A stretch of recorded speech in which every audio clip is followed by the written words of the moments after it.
구약 성경의 대표적인 지혜 문학인 잠언의 마지막을 장식하는 31장 10절부터 31절까지의 말씀은 오늘 우리 시대의 독자, 특히 여성 독자들에게는 의혹을 불러일으키기에 충분합니다.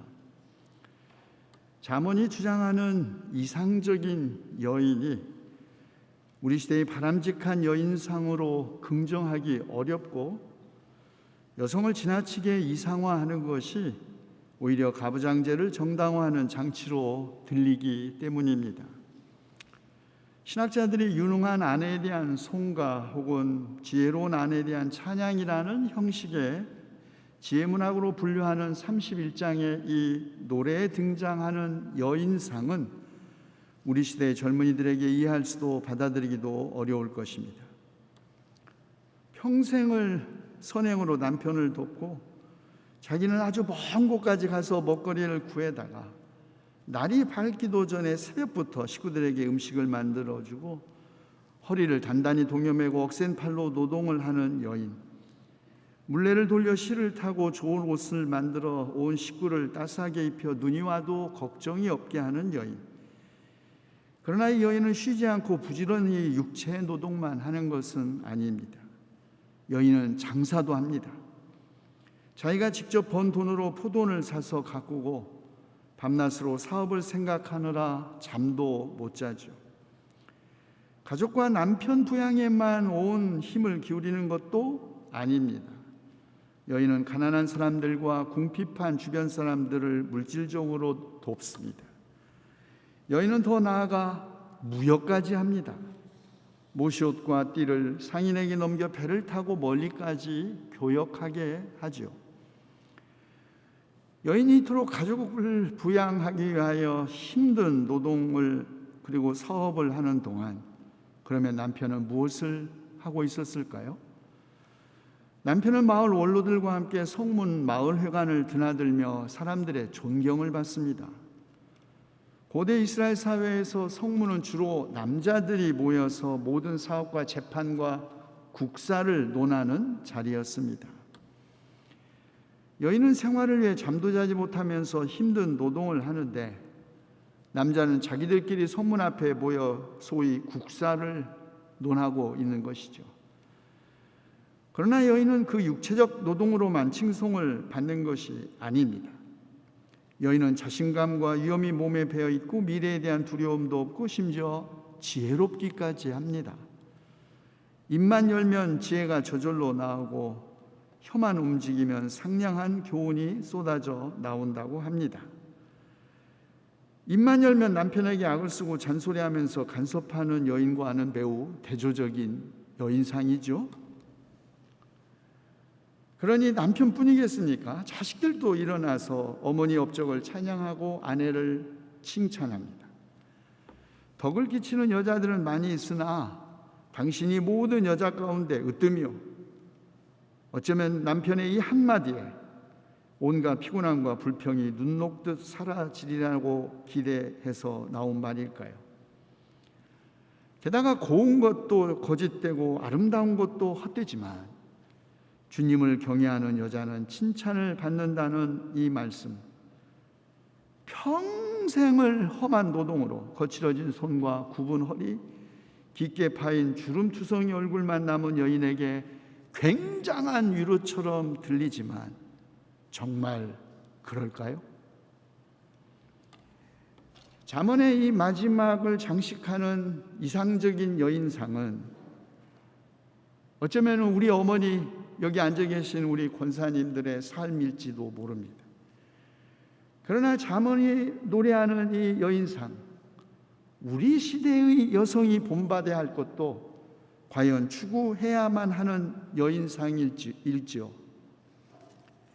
여성신학의 입장에서 잠언을 읽는다면 잠언은 가부장적 가치를 드높이고 가부장제를 강화하려는 의도로 작성된 지혜문학처럼 보입니다. 그러나 우리가 잠언에 등장하는 이 여성이 의인화된 지혜 그 자체의 상징이라는 것과 잠언이 오늘 우리가 가지고 있는 현재 형태로 편집된 역사적 배경을 이해한다면 우리는 놀랍게도 잠언이 가부장제를 뒷받침하고 있는 것이 아니라 가부장제를 뒤집고 있다는 것을 확인하게 됩니다. 현재 형태의 잠언은 주전 587년 이스라엘이 바벨론에 의해서 멸망한 이후의 것입니다. 이스라엘 역사상 처음으로 국가가 해체되고 성전이 파괴되고 많은 백성이 포로로 잡혀가는 초유의 사건, 그것이 이 잠언의 배경입니다. 국가는 없어지고 국가 재건의 미래도 산산조각이 났습니다. 그 민족이 세워졌던 종교적 기반 예루살렘 성도 다 성전도 허물어졌습니다. 하나님의 선택받은 민족이라는, 약속받은 민족이라는 그 확실성도 이제 다 허물어지고 말았습니다. 극도의 불안과 불확실성이 덮쳐 있었던 것이죠. 민족은 소멸위기에 놓여 있었고 최소한의 마지막 보루라고 하는 가족도 해체되기 시작했습니다. 그러므로 잠언이 가부장적 질서를 강화하는 것처럼 들리는 것은 바로 이렇게 바빌로니아 포로기에 해체된 민족과 가족을 지키려는 강한 의지가 반영된 것이라고 하겠습니다. 잠언이 가족을 강조한 것은 민족이 허물어질 가능성에서 나온 두려움뿐만 아니라 그들의 종교적 민족적 정체성의 마지막 보루인 가족도 이제 허물어지고 있다는 공포를 반영하는 것이죠. 국가만이 아니라 가족도 위기에 처했었기 때문에 정체성을 유지할 수 있는 최소 단위인 가족이 유지되어야 민족의 정체성을 지킬 수 있다는 생각이 잠언에 녹아 있는 것입니다.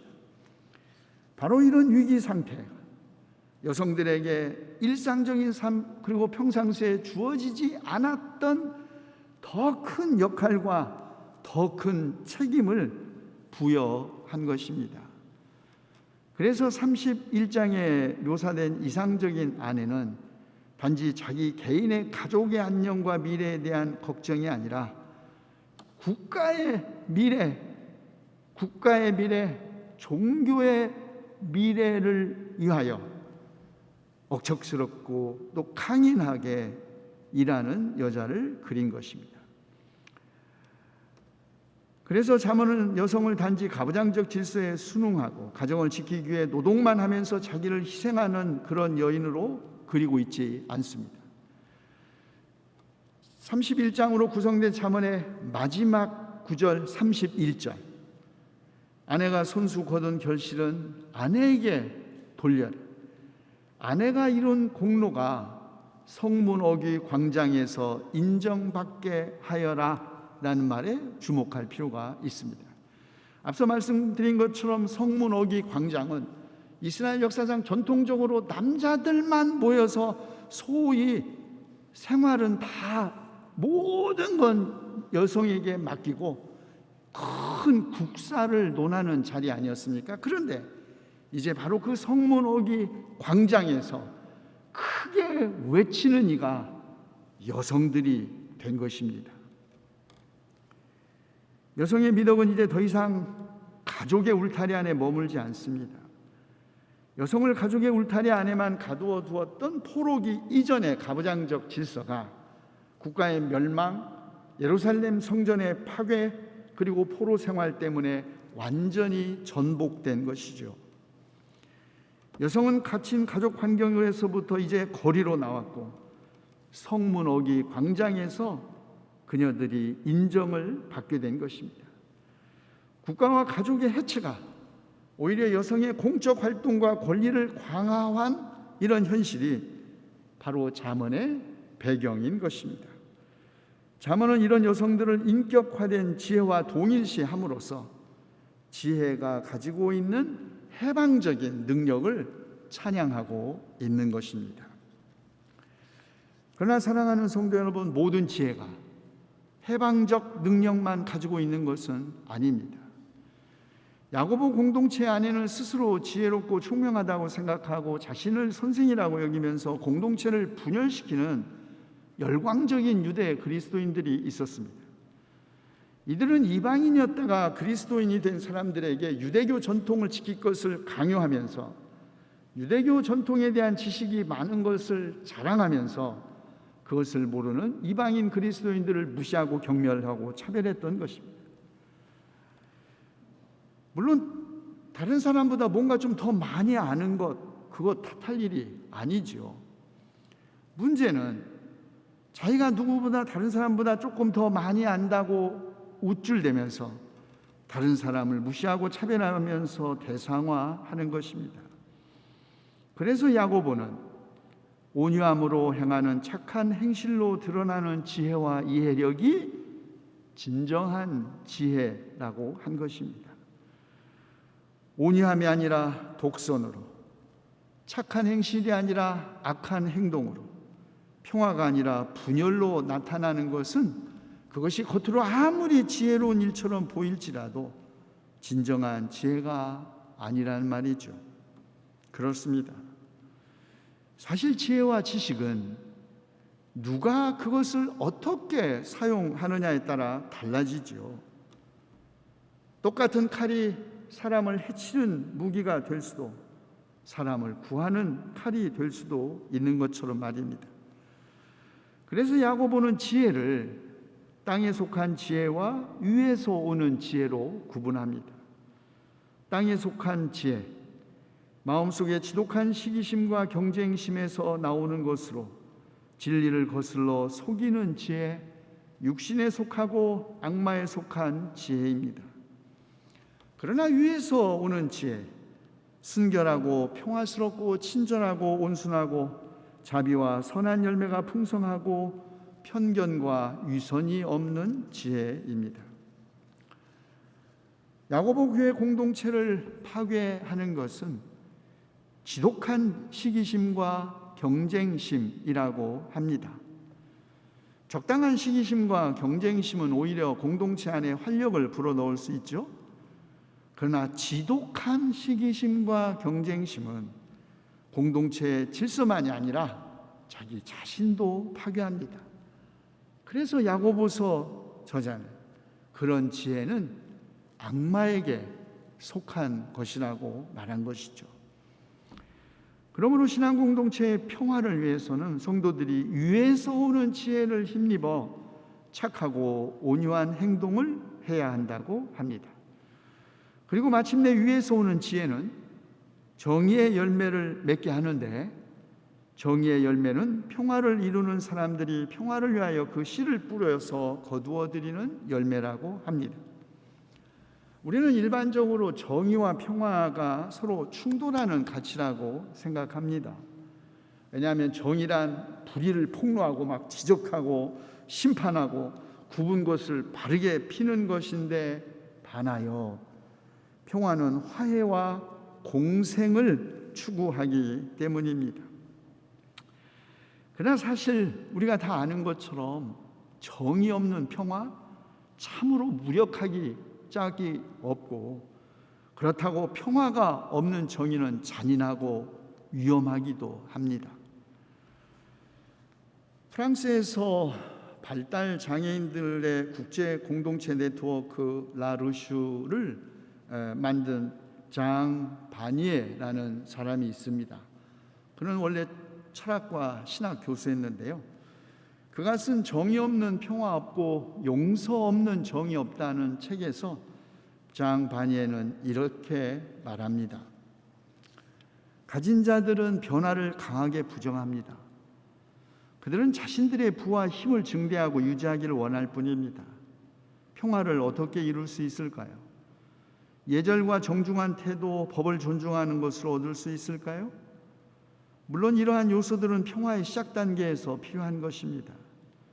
그러나 평화는 폭력과 거부의 쇠사슬이 끊어지고 약자들이 사회에서 온전하게 사랑받고 존중받을 때에만 찾아온다는 것을 기억해야 합니다. 평화는 갈등을 억압하거나 사람을 업신여기는 것이 결코 아닙니다. 개인이나 집단이 존중받고 있다는 것을 느끼도록 대화하는 일이죠. 마음 대 마음, 사람 대 사람으로 만날 때 비로소 평화의 길로 나아갈 수 있습니다. 믿음은 진정한 만남에서 생겨나기 때문입니다. 가치를 인정하고 사랑하며 존경할 때 사람들은 자신을 보호하던 두터운 장벽에서 걸어 나올 수 있습니다. 장반야는 평화와 자유가 오직 더 큰 힘으로만 지켜지고 보장된다고 믿었던 사람입니다, 사실은.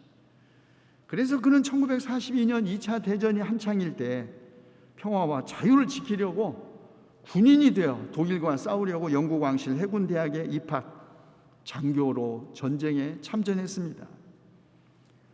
그러다가 평화와 자유를 위하는 또 다른 길이 있다는 것을 깨닫고 1950년 해군을 제대, 대학에서 철학과 신학을 가르쳤죠. 그러던 어느 날 성 요한 정신과 요양원에서 쌍둥이 형제 라파엘과 필립을 만납니다. 그 당시에 아주 매우 열악한 생활 조건에서 생활하는 그 발달 장애인, 정신 장애인들의 거주지 안에서 두 쌍둥이 형제를 발견하고 그들과 함께 살기로 결정하여 그들과 더불어 근처에 작은 집을 사 함께 살기 시작했습니다. 그것이 1964년 설립된 국제 공동체 네트워크 나르슈 그 발달 장애인 공동체였습니다. 그렇게 시작이 되었죠. 평화와 자유를 위한 두 번째 그의 사명, 실행에 옮기기 시작한 그는 집 없는 이들에게 머물 곳을 마련해주고 거절당한 이들을 존중하는 일부터 시작했습니다. 장애를 가졌다고 발달 장애인들이라고 사회로부터 거절당한 이들을 존중하는 일부터 시작했던 것이죠. 그러나 그의 일은 초반부터 난관에 부딪혔습니다. 살아오면서 사람들로부터 차별과 멸시를 받아왔던 장애인들이 그 가슴 속에 그 무엇으로도 이루어낼 수 없는 분노와 격동과 고통으로 가득 차 있었던 것입니다. 그들끼리도 다투고 세상과도 다투고 평화를 정작 찾기 위하여 일했던 그가 처음부터 당면한 일은 바로 폭력이었습니다. 평화가 아니라 폭력을 다루는 것이 오히려 그의 일상이 되었던 것이죠. 긴 세월 그 속에서 그가 배우고 깨달은 것, 평화는 우리가 갈등하는 사람들과 직접 만나 그런 사람들과의 신뢰와 만남 속에서 성장한다는 것이었습니다. 그렇습니다. 평화는 폭력과 거부의 쇠사슬이 끊어지고 약자들이 사회에서 온전하게 사랑받고 존중받을 때 찾아오죠. 이 진실 예수님은 한 어린아이를 통하여 우리에게 가르치셨습니다. 사건은 예수께서 제자들과 함께 갈릴리를 가로질러 가실 때 일어나죠. 두 번째로 예수님은 메시아가 사람들의 손에 죽임을 당할 것이라고 말씀하셨지만 제자들은 그 뜻을 깨닫지 못했고 이제는 묻기조차 두려워했다고 합니다. 이스라엘을 다시 회복하고 다윗 왕조의 영광을 재현할 메시아 대망에 사로잡혔던 제자들, 스승인 예수 그리스도가 로마 제국에 의해서 십자가형을 당한다는 것을 이해할 수도 아니 이해하고 싶지도 않았을 것입니다. 제자들의 몰리에 계속됩니다. 두 번째 순환 예고에도 불구하고 제자들은 가버나움에 가는 길에 누가 더 큰 사람이냐고 다투지요. 이제 머지않아 우리가 예루살렘에 입성하게 되면 예수님은 다윗을 승계한 이스라엘의 위대한 왕이 될 것이고 모든 것을 버리고 그를 따라 나선 우리에게도 뭔가는 분명히 한 자리씩 주어질 텐데 글쎄 너는 어떤 자리? 나는 적어도 이런 자리 하고 다퉜다는 말이죠. 그러자 예수님은 누구든지 첫째가 되고자 하면 그는 사람들의 꼴찌가 되어서 모든 사람을 섬겨야 한다고 말씀하시고 어린아이 하나를 데려다가 그들 가운데 세우신 다음 누구든지 내 이름으로 이런 어린이들 가운데 하나를 영접하면 그는 나를 영접하는 것이요 누구든지 나를 영접하는 사람은 나를 보내신 분 곧 하나님을 영접하는 것이라고 말씀하셨습니다. 사람은 누구나 다 인정 욕구가 있습니다. 다른 사람에게 칭찬받고 인정받기를 원하는 본능이죠. 탓할 일이 아니고 또 인정받으면 얼마나 좋은 일이겠습니까? 그러나 기왕이면 첫째가 되고 싶지 꼴찌가 되고 싶은 사람은 아무도 없을 것입니다. 로마 제국 시대 때만 그랬겠습니까? 힘있고 강한 자가 첫째가 되고 첫째로 인정받는 것은 변함없는 세상 질서이고 지금 우리 시대도 마찬가지이죠. 그래서 아주 오래된 광고 문안이지만 2등은 아무도 기억하지 않는다는 대기업 광고 카피가 유행했고 지금도 온갖 벌주의, 학벌주의, 차별과 배제가 일상이 된 것입니다. 그러나 세상은 그럴지 몰라도, 세상 나라는 그럴지 몰라도 하늘나라에서는 모든 것이 다 뒤집어집니다. 전복되죠. 먼저 된 자가 나중되고 나중된 자가 먼저 되는 나라, 그 나라가 하늘나라입니다. 그런데 예수님은 너희가 첫째가 되고자 하면, 영어로는 will 이라는 동사를 썼어요. 독일어는 밀이죠. 아주 강력한 의지를 나타내는 동사를 썼습니다. 첫째가 되기를 원하면 이라고 하심으로써 첫째가 되려는 매우 의식적이고 의도적인 노력을 하는 사람을 뜻한 것입니다. 우연히 어쩌다 어공이라고, 여러분 어공 말 들어보죠? 어쩌다 공무원, 공무원이 아닌데 어쩌다가 어떻게 정치적으로 공무원 된 사람을 어공이라고 한대요. 어공처럼 어쩌다가 그냥 첫째가 되는 사람이 아니라는 말입니다. 세상에서는 꼴찌이지만 분명한 목적의식을 가지고 하나님 나라에서 첫째가 되기를 원하는 사람이 취해야 할 삶의 태도를 예수님은 제시한 것입니다. 그것은 어린이를 영접하는 것이죠. 그 당시에 아기나 어린이들을 유기하고 버리는 것은 아주 흔한 일이었습니다.